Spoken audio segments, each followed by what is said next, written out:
Stress வந்து கேன்சருக்கு மட்டும் இல்ல, ஹார்ட் டிசீஸ், ஸ்ட்ரோக் எல்லா டிசீஸுக்குமே ஒரு அடிப்படை மூல காரணம். ஸ்ட்ரெஸ் முக்கியமான ஒரு காரணி. எப்படி அப்படின்னா, ஸ்ட்ரெஸ் வரும்போதெல்லாம் உங்க கார்டிசோல்ங்கிற ஒரு ஹார்மோன் பாடியில எக்ஸஸா வரும். இந்த கார்டிசோல் வந்து ப்ரோ இன்ஃப்ளமேட்டரி. இன்ஃப்ளமேட்டரினா ஏற்கனவே நம்ம இன்ஃப்ளமேஷன பத்தி நிறைய பேசியிருக்கோம். உடம்புல வந்து அது அலர்ச்சிங்கிறாங்க. எனக்கு கரெக்ட்டா தெரியல அது தமிழ் வார்த்தை. அது மாரி உடம்புல உருவாகும். இந்த இன்ஃப்ளமேஷன் வந்து கேன்சருக்கு ராக்கெட் ஃபியர். அதாவது எரியிற நெருப்புல எண்ணெய் ஊத்துற வேல.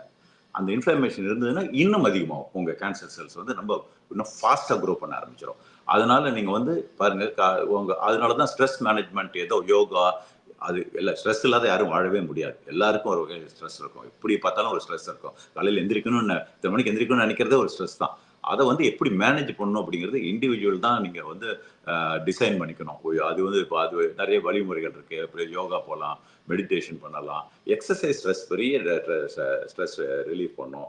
எக்ஸர்சைஸ் பண்ணிட்டு அது வசதி இருக்கிறவங்க அத செய்யலாம். என்னன்னா, அந்த ஸ்ட்ரீம் பாத் அல்லது சோனா இதுலலாம் போய் எக்ஸர்சைஸ் ஒரு 1 ஹவர் பண்ணிட்டு ஒரு 10, 15 மினிட்ஸ் உட்கார்ந்து எந்திரிச்சீங்கன்னா, அவ்வளவு வந்து ஒரு ரிலீஃபா ஃபீல் பண்ணுவீங்க. ஸோ ஸ்ட்ரெஸ் வந்து needs to be controlled all the time. அதுவும் அவுட் ஆஃப் கண்ட்ரோல் விடக்கூடாது.